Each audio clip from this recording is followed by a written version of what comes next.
Démocratie veut dire le pouvoir au peuple. En grec, démos c'est le peuple et kratos c'est le pouvoir. Dans un état de droit, celui qui établit les lois a le pouvoir.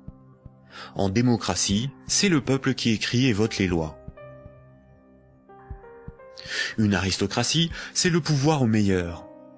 En grec, aristos, c'est le meilleur, et kratos, c'est le pouvoir. En aristocratie, ce sont les meilleurs qui ont le pouvoir et établissent les lois. Une oligarchie, c'est le pouvoir à un petit nombre. Oligos, c'est un petit nombre. En oligarchie, c'est un petit nombre qui a le pouvoir. En France, nous sommes sous un régime dénommé gouvernement représentatif.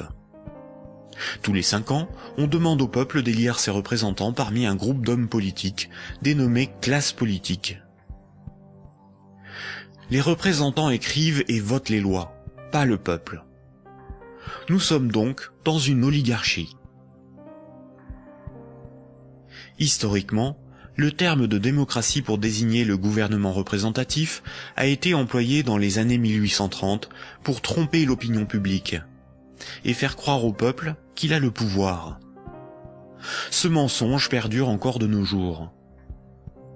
Si nous étions en démocratie, nous voterions nous-mêmes les lois, par des votations ou des référendums, et nous pourrions aussi en écrire, en proposer. En France, les représentants du peuple sont des politiciens de carrière, pour beaucoup fonctionnaires et issus de classes supérieures, âgés de 60 ans en moyenne. Ils ne sont en rien représentatifs du peuple français. Une fois les représentants élus parmi l'oligarchie de la classe politique, les électeurs n'ont aucun contrôle sur la politique menée et la législation établie. Les représentants votent selon leurs opinions, leurs intérêts, leur complicité ou leur carrière politique. Ils sont la cible de groupes d'intérêts qui influencent leur vote. Les textes de loi sont dans 9 cas sur 10 rédigés par de hauts fonctionnaires non élus. Donner le pouvoir à un groupe d'hommes issus d'une oligarchie, ce n'est pas avoir le pouvoir, c'est désigner ses maîtres. Les partis politiques, apparus dans les années 1840, étaient un moyen de canaliser l'insatisfaction des électeurs dans des oppositions et des conflits sans conséquences. Car si les lois étaient votées par le peuple, ce qui définit la démocratie, il n'y aurait pas de manifestations, pas de grèves, pas de mécontentement ou de troubles sociaux. Le peuple serait souverain. Durant la Révolution, les riches avaient bien plus à perdre que les pauvres. Voltaire, figure emblématique des Lumières, disait ceci. Un pays bien organisé est celui où le petit nombre fait travailler le grand nombre, est nourri par lui, et le gouverne. Si le pouvoir était donné au peuple, il aurait défendu ses intérêts propres au détriment de la minorité des riches, des notables et des banquiers. Le gouvernement représentatif, en ne donnant aucun pouvoir aux pauvres, aux ouvriers et aux paysans, garantit la protection des intérêts des plus puissants et des plus riches. Aujourd'hui encore, le citoyen n'est qu'un électeur, un emprunteur et un consommateur. Il est informé par des médias inféodés aux grands groupes financiers et industriels dont ils sont pour la plupart la propriété. Le vote des lois par les citoyens, le référendum d'initiative populaire, ou la mise en place d'un parlement tiré au sort dans la population comme le sont les jurys populaires, qui sont des évolutions démocratiques élémentaires, sont systématiquement dénigrés dans les médias.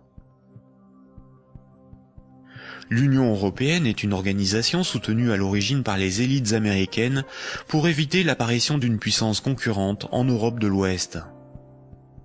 Elle est néolibérale et structurellement antidémocratique. Si les peuples européens écrivaient et votaient eux-mêmes les lois de l'Union, Bruxelles ne serait pas la seconde place de lobbying après Washington. L'Union européenne est le royaume de Goldman Sachs et de la haute finance, dont les hommes se retrouvent à la tête de nombreuses institutions et même de certains États. Et nombreuses sont les carrières politiques se prolongeant dans le privé, au service des lobbies ou dans les grandes entreprises. Ce que nous appelons des euros, ce qui est sur notre compte en banque, ce ne sont pas des euros, mais une dette en euros. Ce que nous appelons crédit, prêt ou emprunt, ce n'est qu'une création de monnaie temporaire.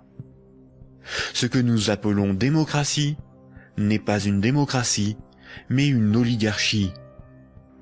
Ce que nous appelons un citoyen n'est rien d'autre qu'un électeur. Ces manipulations du langage empêchent les intellectuels, les politiciens, les journalistes et les électeurs de penser le monde. Elles dissimulent avec habileté le pouvoir sans égal des corporations, de la finance et du secteur bancaire.